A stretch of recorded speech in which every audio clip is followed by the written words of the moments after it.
Hi everyone, my name is Aldwin Veneracion, and our videos for today is all about installing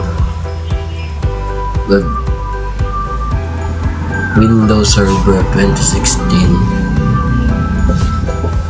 Then let's start.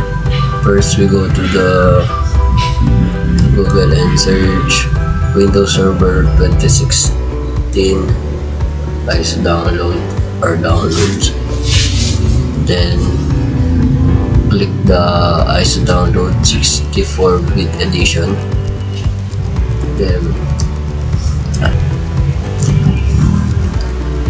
I already downloaded. Let's start. Go to the VMware. Then create new. So we have two options, typical and custom. So we choose the typical for easy installation.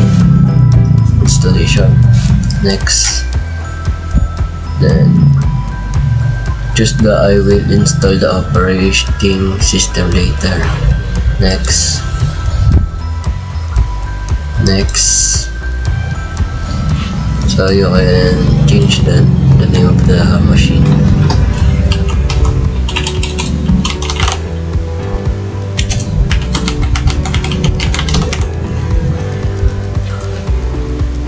Next,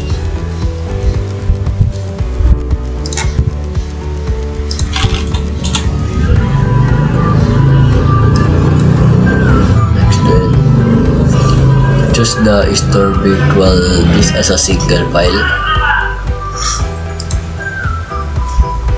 Then next, you can customize the hardware before you click the finish.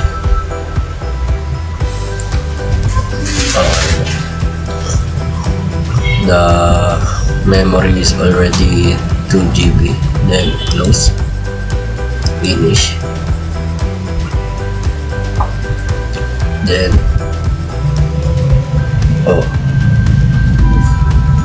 click the edit virtual machine setting, because I forgot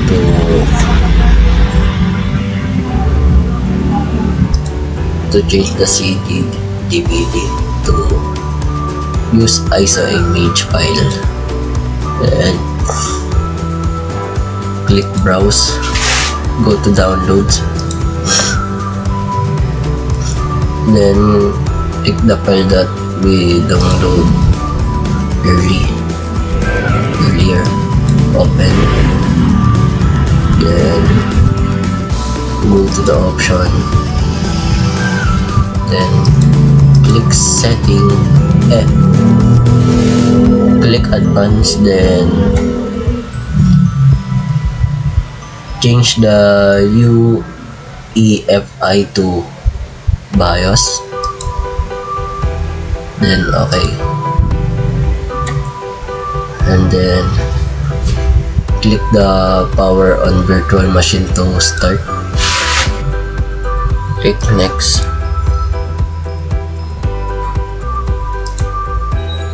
then install now. Then choose the operating system that you want to install.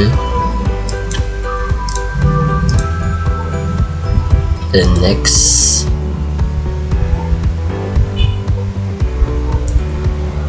then accept. Then in here choose custom. Then here click new. Then change this to, you can change the size of MB.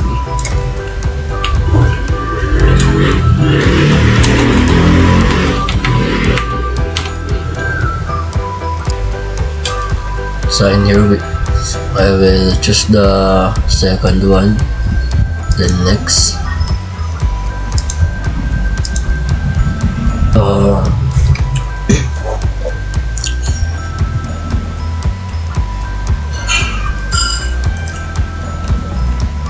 customize setting appear, then we will put the password of administrator.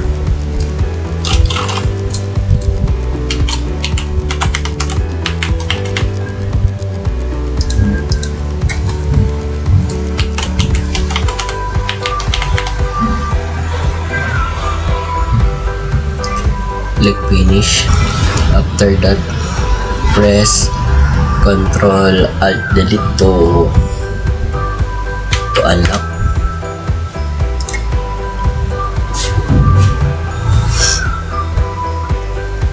And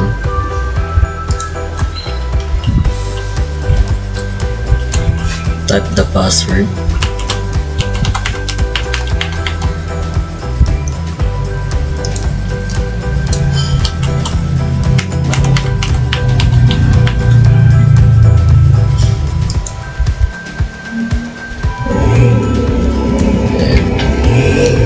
The server management manager here.